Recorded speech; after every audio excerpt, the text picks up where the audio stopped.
Isabelle Claire, sociologue, directrice de recherche au CNRS et autrice du livre Les choses sérieuses, enquête sur les amours adolescentes.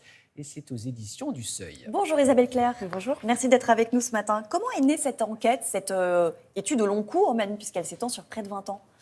Alors, elle est née au début des années 2000, à une époque où on parlait beaucoup des tournantes, ces viols collectifs constitués et donc la violence sexuelle qu'on avait tendance à situer dans un seul coin de la société française. Et ce qui m'a intéressée, c'était d'aller voir, de retourner, en fait, d'aller dans l'envers de l'exceptionnel, du pathologique pour étudier les relations ordinaires, amoureuses entre jeunes dans des cités. Puis ensuite, j'ai continué dans d'autres milieux sociaux. C'est ça, sur 3 lieux différents, donc dans une cité de Seine-Saint-Denis, dans un quartier bourgeois parisien et en milieu rural. Est-ce qu'on aime pareil selon l'endroit où l'on est? Alors, il y a des choses qui sont les mêmes, c'est-à-dire que donc ça se passe à l'adolescence, à la fin de l'adolescence, entre 15 et 20 ans.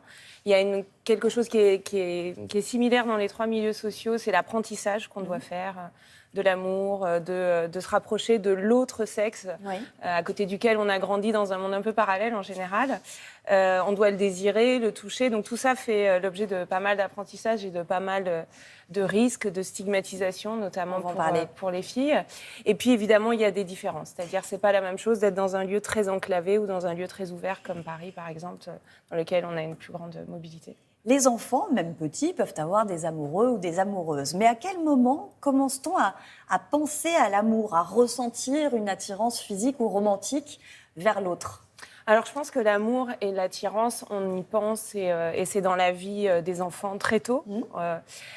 Bien plus tôt que les jeunes que moi j'ai rencontrés, donc il y avait autour de 15 ans. Par contre, c'est autour de 15 ans que les jeunes commencent à utiliser le vocabulaire du couple, de la conjugalité, qui commencent à se dire célibataires. La majorité d'entre eux et elles sont seuls, comme tous les enfants, sauf que ça devient un Ça, manque. donc seul, on Voilà. passe à célibataire à ce moment-là, avec, il y a très vite, et vous le dites, l'idée chez les ados, de se mettre en couple, de sortir avec quelqu'un qui t'a cassé rapidement.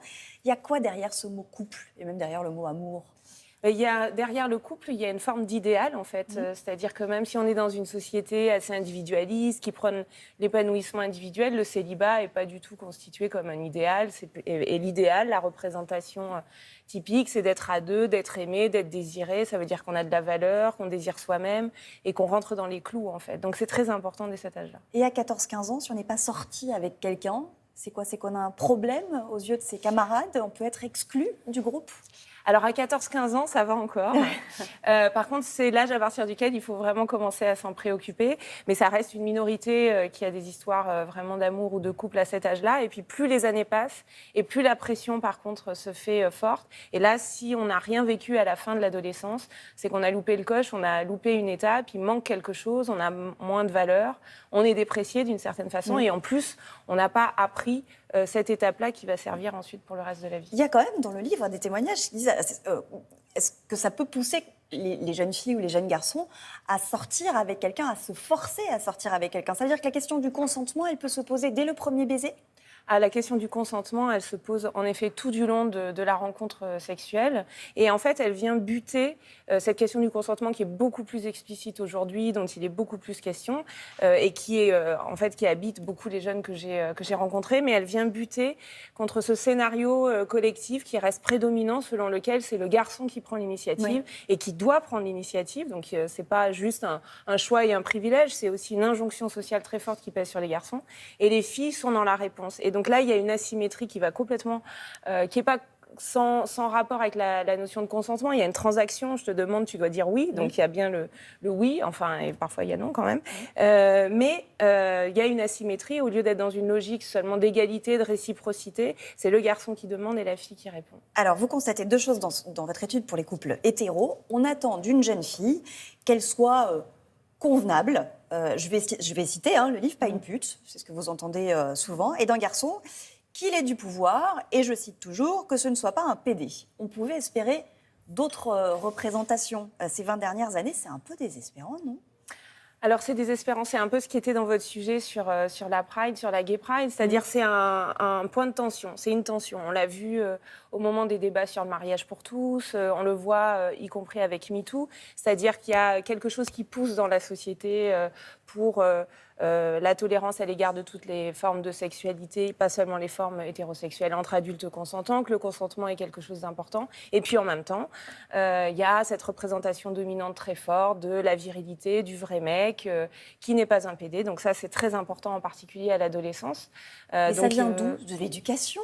C'est Ça vient de plein de représentations, oui, de ce qui est normal. Deux petits garçons qui s'embrassent, par exemple, seront écartés l'un de l'autre, y compris par les parents. Quand on demande à un petit garçon s'il y a quelqu'un dont il est amoureux, c'est est-ce que tu as une amoureuse? La représentation, en fait, normale, y compris de la part de gens qui ne sont pas forcément homophobes, qui ne sont pas forcément violents, il y en a quand même, mais y compris ces gens-là, c'est-à-dire à peu près nous tous, on a une représentation très commune, très spontanée, qui sort de nous comme ça sans même y réfléchir, et qui voit dans le couple nécessairement un couple hétérosexuel. Ça veut dire que les jeunes gays ou lesbiennes n'ont pas de place adolescent dans cet espace social? Alors ça change, il y a une tolérance plus forte en fait, parce que du fait de son invisibilité à l'homosexualité entre filles, mais parce qu'elle n'est pas conçue exactement comme de la sexualité ni de l'amour, et les filles ne se qualifient jamais de lesbiennes à cet âge-là, parce qu'elles disent que si elles font ça, les garçons ne voudront plus d'elles, parce que c'est une catégorie qui est considérée comme une catégorie d'exclusion à l'égard des garçons. Donc les filles peuvent entrer dans la sexualité avec d'autres filles, éventuellement être en couple avec des filles dans certains lieux, mais tant que ça ne dure pas trop et tant que ce n'est pas une affirmation politique. Quant aux garçons, sur mon dernier terrain à Paris, certains étaient en couple avec des garçons ou s'assumaient, se présentaient comme gays, mais ils n'étaient jamais en couple à l'intérieur du lycée, par contre, avec des garçons. Ça n'est pas toléré. La question des rapports sexuels arrive plutôt à la fin de l'adolescence.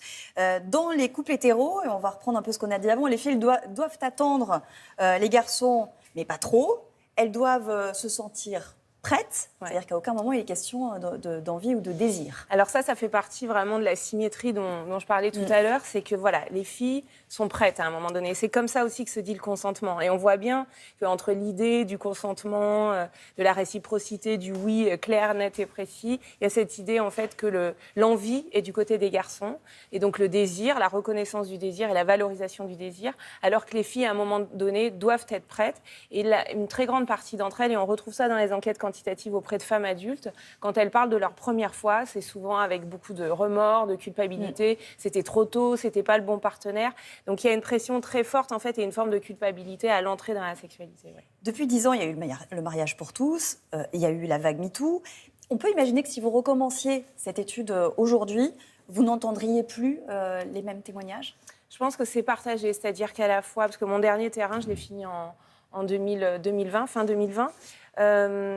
Début 2020, mais donc ça date un peu, mais en fait pas tant que ça, parce que ce qu'on repère dans les enquêtes en sciences sociales, c'est qu'en fait les normes ne changent pas du jour au lendemain, et y compris quand il y a un débat politique très fort qui embrase les plateaux de télé, l'Assemblée nationale, y compris la rue. En fait, ça a des effets dans les pratiques ordinaires vraiment sur le long terme, et par ailleurs plutôt un peu plus tard qu'à l'adolescence, qui reste un petit peu plus crispée sur les normes qu'il faut apprendre. Ce livre, il a pour titre « Les choses sérieuses ». Ça montre que les ados, ils ne prennent pas l'amour à la légère. Est-ce que les adultes, eux, dédramatisent trop cette période?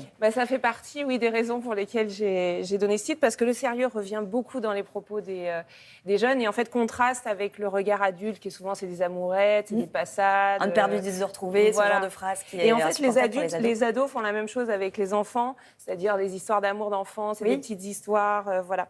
Il y a une forme, en fait, il y a une façon aussi de se débarrasser des périodes d'apprentissage, des périodes de balbutiement, qui peuvent être des mauvais souvenirs aussi, hein, c'est pas que enchanté, les premières amours, et même sans aller forcément dans la violence ou l'abus. Voilà, c'est un moment de timidité, c'est un moment où il faut se jeter à l'eau, de risque.